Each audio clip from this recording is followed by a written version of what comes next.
Dengue జ్వరం అంటే మనందరికీ వెన్నులో వణుకు. ఎంతగా అంటే డెంగీ సోకితే ప్రాణాలకు ప్రమాదమని వెంటనే ప్లేట్లెట్స్ను ఎక్కించుకోవాలని అనుకుంటాం. ఇక పిల్లలకు డెంగీ జ్వరం వస్తే తల్లిదండ్రుల ఆందోళనకు అంతుండదు. ఒకటే కంగారు పడిపోతూ ఉంటారు. నిజానికి పిల్లలకు డెంగీ సోకినంత మాత్రాన కంగారు పడాల్సిన పనిలేదు. తేలికపాటి చికిత్సతోనే పిల్లల్ని డెంగీ నుంచి బయటపడేయొచ్చని చెబుతారు డాక్టర్లు. పిల్లల్లో డెంగీ జ్వరానికి చికిత్స, పరిష్కార మార్గాల గురించి డాక్టర్ని అడిగి ఇప్పుడు తెలుసుకుందాం.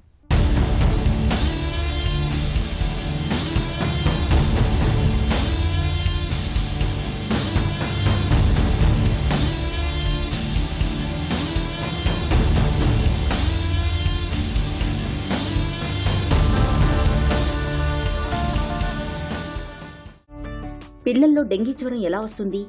పిల్లల్లో డెంగీ జ్వరం యూజువల్గా మాన్సూన్ సీజన్ టైంలో వస్తుంది. ఇది యూజువల్ దోమకాటు వల్ల వస్తుంది.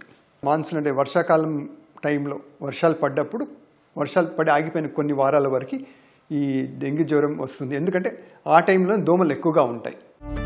ఇతర జ్వరాలకు డెంగీకి తేడాలు తెలుసుకోవటం ఎలా? 99% ఫీవర్ అన్నది ఇన్ఫెక్షన్ ఉంటేనే వస్తుంది పిల్లలు. దెన్ నెక్స్ట్ థింగ్ ఏం చేస్తామంటే ఎక్కడి నుంచి ఫీవర్ వస్తుంది, ఏమి ఇన్ఫెక్షన్ బాడీలో ఏ రకంగా ఉందని. కామన్ థింగ్స్ వచ్చేసి ఏంటంటే ఐదర్ జలుబు ఉండడము, లేకపోతే కడుపు నొప్పి ఉండడము, ఆ రకంగా విరేచనాలు అవ్వటము, వాంతులు అవ్వడం, ఆ రకంగా ఉంటుంది. అవి కొంతవరకు సోర్స్ ఆఫ్ ఇన్ఫెక్షన్ చెప్తుంది మనకి. డెంగ్యూలో ఏంటంటే అట్లాంటి సిమ్టమ్స్ ఉండే అవకాశం తక్కువగా. సో ఇప్పుడు ఫీవర్ వితౌట్ ఎనీ ఫోకస్ అనుకున్నప్పుడు ఎస్పెషల్లీ ఈ మాన్సూన్ సీజన్ టైంలో ప్రాబబిలిటీస్ ఎక్కువగా ఉంటాయి డెంగ్యూ ఉండే అవకాశం. బట్ జస్ట్ బై చూసి అట్లాగే చెప్పడం కష్టం. మెనీ టైమ్స్ ఏం చేస్తామంటే టెస్ట్ చేసి కన్ఫర్మ్ చేస్తాం ఒకవేళ సస్పిషన్ ఎక్కువగా ఉంటే. కొన్నిసార్లు ఏమవుతుంది, డెంగ్యూ ప్లస్ జలుబు ఉండే అవకాశం, రెండు ఉండే అవకాశం ఉంటుంది.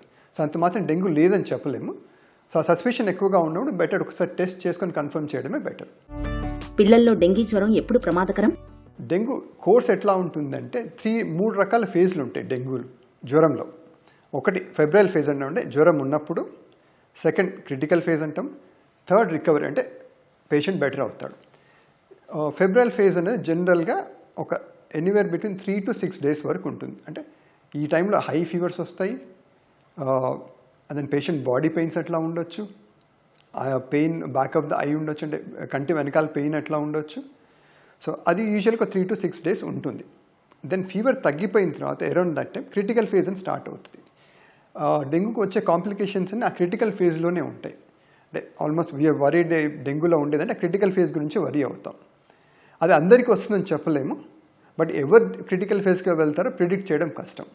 సో జనరల్గా ఏంటంటే ఆ టైంలోనే ప్లాస్మా లీకేజ్ అవ్వడము, ప్లేట్లెట్ తగ్గిపోవడము, బీపీ తగ్గిపోవడం జరిగే అవకాశాలు ఉంటాయి. సో జనరల్గా అంటే పేషెంట్ ఈవెన్ హాస్పిటల్లో ఉండి ఫీవర్ తగ్గిపోయిన తర్వాత కూడా మేము జనరల్గా ఒక 2-3 days అబ్జర్వ్ చేస్తాం క్రిటికల్ ఫేజ్ గురించి. దాన్ని రెగ్యులర్గా బ్లడ్ టెస్ట్ చేసుకొని చూడటం, ప్లేట్లెట్ ఎలా ఉన్నాయి, ఇంకా వేరే అదర్ ఆర్గానిజం లివర్ ఎఫెక్ట్ అయ్యే అవకాశం ఉంటుంది. ఇట్లాంటి కాంప్లికేషన్ ఆ క్రిటికల్ ఫేజ్లో వచ్చే అవకాశం ఉంటుంది. అండ్ టిపికల్గా క్రిటికల్ ఫేజ్ ఒక 2-3 days ఉంటుంది. ఆ 2-3 days మనం సపోర్ట్ చేయగలిగితే then majority will recover. Many children only fever రావచ్చు, దెన్ రికవర్ అయిపోవచ్చు. బట్ మైనారిటీ క్రిటికల్ ఫేజ్లో ఉంటే ఆ చిల్డ్రన్ ఐడెంటిఫై చేయడం అనేది క్రూషియల్ థింగ్. డెంగీ జ్వరాన్ని ఎలా నిర్ధారించుకుంటారు? సో డెంగీ జ్వరం ఇంతకుముందు అని కూడా కన్ఫర్మ్ చేయాల్సి ఉంటుంది. కొన్ని బ్లడ్ టెస్ట్ చేస్తాం జనరల్గా. సో 2 రకాల బ్లడ్ టెస్ట్ ఉంటాయి. ఒకటేమో NS1 యాంటీజెన్ అంటాము. అది ఫస్ట్ 5 daysలో పాజిటివ్ ఉంటుంది. 5 days తర్వాత IgM అండ్ IgG యాంటీబాడీస్ ఉంటాయి, అవి పాజిటివ్ వస్తాయి. సో డిపెండింగ్ ఆన్ పేషెంట్ ఎప్పుడు మా దగ్గరకు వచ్చేదాన్ని బట్టి అదర్ NS1 కానీ ఆర్ IgM అంటే యాంటీబాడీస్ టెస్ట్ చేస్తాం, or combination of these 2 test చేస్తాం. జనరల్గా 99% ఈ 2 టెస్టులతో మనకి జ్వరం ఉందా లేదా నిర్ధారణ అవుతుంది. పిల్లల్లో డెంగీ జ్వరానికి చికిత్స ఎలా ఉంటుంది? ఫీవర్ ఉన్నప్పుడు ఏంటంటే రెగ్యులర్గా పారాసెటమాల్ ఇచ్చి ఫీవర్ కంట్రోల్ చేసుకోవడము, అండ్ దెన్ లిక్విడ్స్ ఎక్కువగా ఇవ్వడం, హైడ్రేషన్ అంటాం. అంటే పేషెంట్ తీసుకోగలిగితే పర్లేదు, లేదంటే హాస్పిటల్లో ఉంచి సెలైన్ అలా ఇవ్వడం హైడ్రేషన్ మెయింటైన్ చేయడానికి.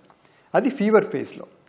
ఫీవర్ తగ్గిపోయిన తర్వాత క్రిటికల్ ఫేజ్లో ఏంటంటే ఏ రకమైన ప్రాబ్లం ఉంది దాన్ని బట్టి ట్రీట్మెంట్ ఉంటుంది. ఒకవేళ ప్లాస్మా లీకేజ్ ఎక్కువగా ఉండి బీపీ పడిపోతూ ఉంటే దెన్ హాస్పిటల్ ఐసీయూలో ఉంచాల్సిన అవసరం రావచ్చు. అండ్ ఒక్కొక్కసారి కొన్ని మెడిసిన్స్ కూడా బీపీ మెయింటైన్ అవ్వడానికి ఇవ్వాల్సి రావచ్చు. సెకండ్ థింగ్ ఏంటంటే ప్లేట్లెట్స్ తగ్గిపోయినప్పుడు అవి మానిటర్ చేస్తూ ఉంటాం. మరీ తగ్గిపోయినప్పుడు ప్లేట్లెట్స్ బయట నుంచి ఇవ్వాల్సి ఉంటుంది. అట్లాగే వేరే ఆర్గన్ ఇంజరీ ఏముంది, కామన్ వచ్చేసి ఏంటంటే లివర్ ఇంజరీ కూడా ఉంటుంది, అంటే లివర్ కూడా ఎఫెక్ట్ అయ్యే అవకాశం ఉంది. అట్లాంటి పరిస్థితులు దాన్ని బట్టి ట్రీట్మెంట్ ఆ సెలైన్ ఆ గ్లూకోజ్ మానిటరింగ్ చేస్తూ ఉంటాం క్లోజ్గా. అండ్ థర్డ్ థింగ్ ఏంటంటే ఈ ప్లాస్మా లీకేజ్ అయినప్పుడు ఫ్లూయిడ్ లంగ్స్లో కూడా చేరొచ్చు. అలా ఉండే పరిస్థితుల్లో వాళ్ళకి బ్రీతింగ్ డిఫికల్టీ ఉండే అవకాశం ఉంటుంది. సో దానికి బ్రీతింగ్ సపోర్ట్ ఇవ్వాల్సిన అవసరం ఉంటుంది. సో ఇదన్నీ కూడా ఏంటంటే మన హాస్పిటల్లో ఉంచి క్లోజ్గా అబ్జర్వ్ చేసి ప్రాబ్లం ఏది ఉంది దాన్ని బట్టి మనం ట్రీట్మెంట్ మానిటర్ చేస్తూ సపోర్ట్ చేయాల్సి ఉంటుంది. డెంగీకి ఎప్పుడు ప్లేట్లెట్లను ఎక్కించాలి? జనరల్గా platelets one of the common thing డెంగ్యూలో పడిపోతూ ఉంటుంది. దానికి మల్టిపుల్ రీజన్స్ ఉన్నాయి. బట్ ప్లేట్లెట్స్ ఫంక్షన్ ఏంటంటే రక్తం గడ్డగట్టడం హెల్ప్ చేస్తూ ఉంటుంది, రక్తస్రావం అవ్వకుండా హెల్ప్ చేస్తుంది మనకి నార్మల్గా. So normal platelet count we expect more than 1.5 lakhs. డెంగ్యూలో ఏంటంటే ప్లేట్లెట్ కౌంట్ తగ్గే అవకాశం ఉంటుంది. నార్మల్గా WHO రికమెండేషన్ అంటే ప్రపంచ ఆరోగ్య సంస్థ రికమెండేషన్ లెస్ దాన్ 10,000 ఉంటే రిస్క్ ఎక్కువగా ఉంటుంది కాబట్టి మనం బయట నుంచి ప్లేట్లెట్లు ఇస్తాం. ఆర్ ఒక్కొక్కసారి మోర్ దాన్ 10,000 ఉన్నా కూడా పేషెంట్ బ్లీడింగ్ ఉంటే ప్లేట్లెట్లు ఇస్తాం. బట్ అదర్వైజ్ పేషెంట్ బ్లీడింగ్ లేదంటే రక్తస్రావం లేదు, ప్లేట్లెట్ సపోజ్ 50,000 అట్లా ఉన్నాయి అనుకోండి, క్లోజ్గా అబ్జర్వ్ చేసి మానిటర్ చేస్తూ ఉంటాం ఆ పేషెంట్ని. జనరల్ ఈ ప్లేట్లెట్ కౌంట్ తగ్గడం అనేది అగైన్ క్రిటికల్ ఫేజ్లో ఒక ఫ్యూ డేస్ ఉంటుంది. సో ఆ పీరియడ్ వరకు everyday depending on the requirement రోజుకు ఒకసారి 2 సార్లు చెక్ చేసుకొని చూస్తూ ఉంటాం. మరీ తక్కువగా ఉండి లెస్ దాన్ 10,000 ఆ రక్తస్రావం మాత్రమే ప్లేట్లెట్ బయట నుంచి ఇస్తాం. పిల్లలు డెంగీ బారిన పడకుండా ఎలాంటి జాగ్రత్తలు తీసుకోవాలి? దోమకాటు వల్ల వస్తుంది కాబట్టి దోమల నుంచి మనం రక్షించుకోవాలి. ఇది ఒకటే రూమ్లో ఉండి రూమ్ షేర్ చేసినంత మాత్రాన రాదు. దోమ ఒక పేషెంట్ని కుట్టి మళ్ళీ అది ఇంకో పర్సన్ కుడితే వచ్చే అవకాశం ఉంటుంది. ఒక పక్కన ఉండి జస్ట్ బికాజ్ ఇంతకుముందు ఫ్లూ లాగా అనుకున్నట్టు తుంపర్లతోని డ్రాప్లెట్ ఇన్ఫెక్షన్ కాదు ఇది. సో ఒకటే రూమ్లో ఉన్నంత మాత్రం స్ప్రెడ్ అవ్వదు. జనరల్గా పిల్లల్లో ఏంటంటే వీళ్ళు గార్డెన్లో వెళ్ళి ఆడుకున్నప్పుడు కానీ అప్పుడు కరిచే అవకాశం ఎక్కువగా ఉంటుంది. సో ఆ టైంలో ఏంటంటే మీరు ఫుల్గా హ్యాండ్స్ కానీ లెగ్స్ కానీ ఫుల్గా కవర్ చేయగలగడం అదొకటి. అండ్ మస్కిటో రిపెల్లెంట్ యూజ్ చేయడము. And thirdly mosquito nets use చేయగలిగితే చాలా మంచిది. అండ్ లాస్ట్లీ దోమలు యూజువల్గా స్టాగ్నెంట్ వాటర్ ఉంటే అది బ్రీడ్ అయ్యే అవకాశం ఉంటుంది.